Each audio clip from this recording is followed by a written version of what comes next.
व संयोजन अनंत कदम सर व सर्व नारी शक्तीला विनम अभिवादन करून मी माझ्या राजमाता राष्ट्रमाता जिजाऊ या विषयावर माझे विचार मांडणार आहे। थोर तुमचे कर्म जिजाऊ उपकार ना कधी फिटणार, थोर तुमचे कर्म जिजाऊ उपकार ना कधी फिटणार, चंद्र सूर्य असेपर्यंत नाव तुमचे न मिटणार, नाव तुमचे न मिटणार। स्वराज्य म्हटलं तर स्वराज्याचे तीन कोण वेगवेगळ्या ठिकाणी उभे राहतात। एक स्वराज्य संकल्पक छत्रपती शहाजी महाराज, दोन स्वराज्य संस्थापक छत्रपती शिवाजी महाराज आणि तीन स्वराज्य रक्षक छत्रपती संभाजी महाराज। या तीन कोणामध्ये खरं प्रश्न पडतो राजमाता राष्ट्रमाता जिजाऊ महासाहेबांचं नेमकं स्थान कोणतं, तर या तीन कोणांना जोडणारी समानरेष आहे ती, आणि ती समानरेष म्हणजेच राजमाता राष्ट्रमाता जिजाऊ महासाहेब। राजमाता राष्ट्रमाता जिजाऊ महासाहेबांनी काय दिलं, कुठला संस्कार शिवाजी महाराजांना दिला, तर मला वाटतं सर्वात मोठा संस्कार या स्वराज्याला आणि या महाराष्ट्राला दिला। कोण होत्या राजमाता राष्ट्रमाता जिजाऊ महासाहेब, कोण होत्या जिजाऊ? जाधवांची लेक ती भोसल्यांची सून होऊन आली, जाधवांची लेक ती भोसल्यांची सून होऊन आली, आणि शहाजीराजांचा संसार सोन्यापरी सजून गेली, आणि शहाजीराजांचा संसार सोन्यापरी सजून गेली। वाघाचं वाघ तिच्या पोटी, वाघाचं काळीच तिचं वाघ तिच्या पोटी, स्वराज्याचा ध्यास म्हणी जगदंब जगदंब तिच्या ओटी।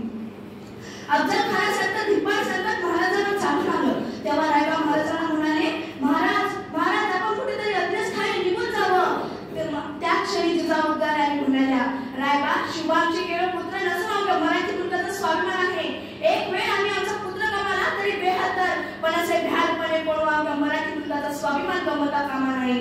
म्हणूनच म्हणावं असं वाटतं जिजाऊ तुम्ही नसतात तर नसते मिळाले शिवरायांनी शंभू छावा, जिजाऊ नसते मिळाले शिवरायांनी शंभू छावा, जिजाऊ तुम्ही नसतात तर नसते लढले मावळे, जिजाऊ तुम्ही नसतात तर नसते लढले मावळे, जिजाऊ तुम्ही नसतात तर नसते मिळाले स्वराज्य ठेवा, जिजाऊ तर नसता मिळाला स्वराज्य ठेवा, जिजाऊ तुम्ही नसतात तर नसते दिसले विजयाचे सोहळे, नसते दिसले विजयाचे सोहळे। शहाजी महाराजांच्या सांगण्यावरून जिजाऊ पुण्याला आल्या। उद्ध्वस्त झालेलं पुणे, भकास कंगाल झालेलं पुणे, तेव्हा माणसं जगण्यासाठी मरायचे आणि मरण्यासाठी जगायचे एवढंच त्यांच्या आयुष्यात होतं। जिजाऊ महासाहेब पुण्याला आल्या, महासाहेबांनी पराघाता लोकांच्या मनात साथ घातली आणि म्हणाल्या, या परत या गावात। त्यांनी विचारलं, कोणाच्या भरोशावर यायचं आम्ही गावात? कडकडून जिजाऊ म्हणाल्या, तुमच्या शुभाराजांच्या भरोशावर यायचं। हे राजे सामर्थ्य आहेत, हे राजे गुणवंत आहेत, हे राजे कलावंत आहेत। एकुलत्या एक शोभाना घेऊन महासाहेब जिजाऊ पुण्याला जाऊ लागल्या। बघता बघता रयतेच्या मनात विश्वास आला, इथे महासाहेब राहतात, आपण का नाही? रयत परतू लागली, घर काढू लागली। रयतेला पुन्हा एकदा प्रश्न पडला, रयतेला पुन्हा एकदा प्रश्न पडला। गावात तर आलो, दारात तर आलो, घरात तर आलो, गावात तर आलो, दारात तर आलो, घरात तर आलो, पण खावं काय, प्यावं काय, पेरणी करावी तर पेरावं काय, काय आहे आपल्याकडे? मग त्यावेळी महाराष्ट्रातील पहिली सहकारी संस्था उभा राहिली। त्या सहकारी संस्थेचं नाव होतं स्वराज्य। सहकारी संस्थेच्या संस्थापिका होत्या राजमाता राष्ट्रमाता जिजाऊ महासाहेब। या स्वराज्य नावाच्या संस्थेतून शेतकऱ्यांना पिकं दिली, खतं दिली, शेतकऱ्यांनी पेरणी केली, पिकं झाली, पीक येऊ लागले, शेतकरी आनंदी झाला, कष्टाला फळ आले म्हणून शेतकरी बसला। काही दिवसांनी बाजूची जनावरे येऊन त्या पिकावर तुडू लागली, नासू लागली, पीक वाया जाऊ लागले। शेतकरी धावत धावत महासाहेबांकडे जवळ गेला आणि म्हणाला, महासाहेब पेरणी तर झाली, पिकंही आली, मोत्यासाठी कणसही आली महासाहेब, पण आजूबाजूची जनावरे त्या पिकांना तुडवतात, नासवतात। महासाहेबांना कळून चुकलं, पिकं जगतील तर शेतकरी जगेल, पीक जगलीच पाहिजे। महासाहेबांनी दुसऱ्या दिवशी गावात दौंडी द्यायला सांगितली की जो कोणी त्या जनावराला पकडून आणेल त्याला सोन्याचं कड दिलं जाईल। काही दिवसांनी रात्री 1:30-2चा पहर होता। अचानक 5-6 पोरांचा आवाज घंटा ऐकू आला। तसंच पहारेकरी धावत पुढे गेला।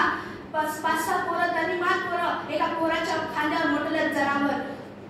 पहारेकऱ्यांनी विचारलं, काय रे? तसंच एक धनीमान पोरगं म्हणालो, महासाहेबांशी भेटायचं होतं, महासाहेबांनी सांगितलं होतं ना, जो कोणी जनावर पकडून आले त्याला सोन्याचं कड दिलं जाईल। पहारेकरी म्हणाला, आता सकाळी ये, आता महासाहेब झोपल्यात आता। पोरगं म्हणाला, नाही, आता महासाहेबांना भेटल्या बिगर जाणार नाही। हा सगळा गर्दा ऐकून महासाहेब बाहेर आल्या। तसंच ते पोरगं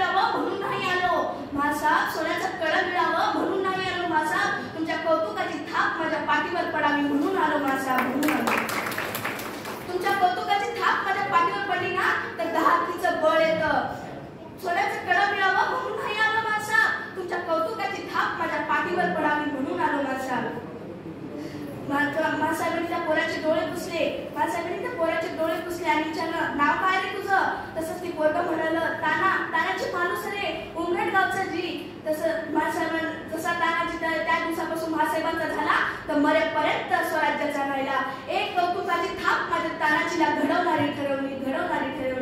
रयतेसाठी लढ पोरा, रयतेसाठी लढ पोरा असं त्या आईचा आवाज होता. ती आई म्हणजेच राजमाता राष्ट्रमाता जिजाऊ म्हणासाहेब. दगडालाही फुटेल पाझर शब्दामध्ये थोडा प्रभाव पाहिजे. दगडालाही फुटेल पाझर शब्दामध्ये थोडा प्रभाव पाहिजे. पुन्हा या महाराष्ट्राला जिजाऊच्याच विचाराचा लढा पाहिजे. जिजाऊच्याच विचाराचा लढा पाहिजे. अंधार फार झाला आता दिवा पाहिजे. अंधार फार झाला आता दिवा पाहिजे. पुन्हा या महाराष्ट्राला जिजाऊचा शिवा पाहिजे. जिजाऊचा शिवा पाहिजे. कडे बोलून मी माझे 2 शब्द संपवते. जय भवानी जय शिवाजी.